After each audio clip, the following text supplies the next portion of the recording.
हमारी सनातन की जितनी परंपराएं हैं, जितनी कथाएं हैं, सबका अध्यात्म अद्भुत है।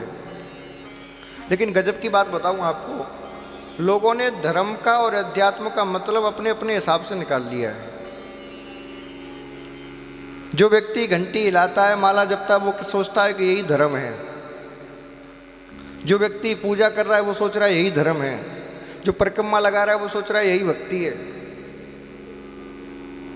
लेकिन बंधुओं, शरीर की कोई भी क्रिया भक्ति में शामिल नहीं होती। भक्ति का संबंध शरीर से नहीं है, भक्ति का संबंध किससे है? मन से।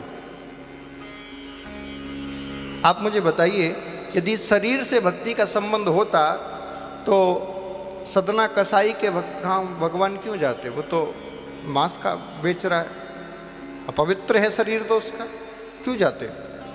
शरीर से यदि भक्ति का संबंध होता तो उस भिलनी मैया की झूठी बेर क्यों खाते? शरीर से यदि संबंध होता तो सुदामा के वो तंदुल टूटे चावल क्यों खाते? शरीर से यदि संबंध होता तो विदुरानी के केले के छिलके क्यों खाते? शरीर से संबंध नहीं है। संबंध भक्ति का किससे है? मन से। आपका शरीर पवित्र हो ना हो, शरीर पवित्र करना कर्मकांड है, लेकिन मन पवित्र करना अध्यात्म है।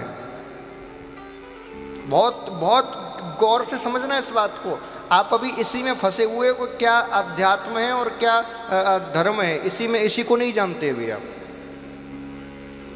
आप स्नान कर रहे हो, तिलक लगा रहे हो, माला जप रहे हो, मंदिर जा रहे हो, पूजा कर रहे हो, ये सब कर्मकांड की पद्धति में आता है, अध्यात्म की में नहीं।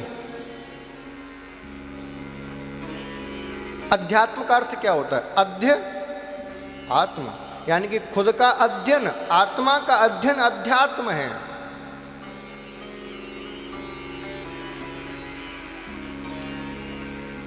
पूजा में आत्मा का अध्ययन तो होता नहीं,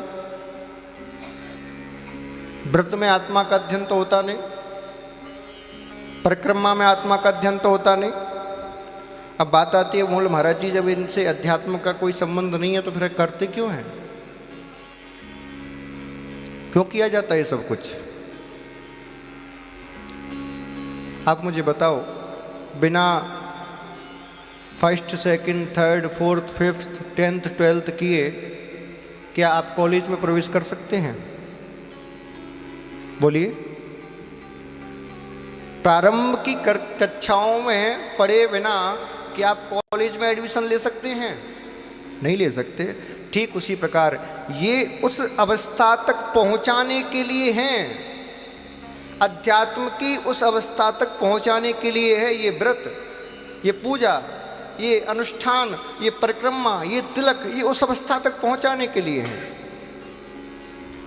लेकिन भैया होता क्या है, हम वहां तक तो नहीं पहुंचते, नहीं में अटक के रह जाते, वहां तक नहीं पहुंचते। आप गंगा स्नान करने जाओ, 4 संप्रदाय के लोग गंगा स्नान करने जा रहे हैं। एक निम्बार्की है, एक रामानंदी है, एक शैव है, एक शाक्त है, चारों के अलग अलग स्वरूप तिलक लगे हुए हैं। लेकिन भैया बताओ, जैसे ही गंगा में स्नान करने के लिए गए और स्नान करके बाहर निकले तो आप क्या चारों को पहचान सकते हो कि कौन सा शैव है, कौन सा वैष्णव, कौन सा शाक्त और कौन सा शैव? पहचान सकते हो? सब छाप, सब तिलक मिट जाते हैं, सारी पद्धति लुप्त हो जाती है। क्यों? क्योंकि उस प्रेम के समुद्र में, उस अध्यात्म के सागर में एक बार जो डुबकी लगा लेता है वो कर्मकांड के बंधनों से मुक्त हो जाता है, मुक्त हो जाता है। इसलिए अध्यात्म में और कर्मकांड में आपको अंतर समझना होगा।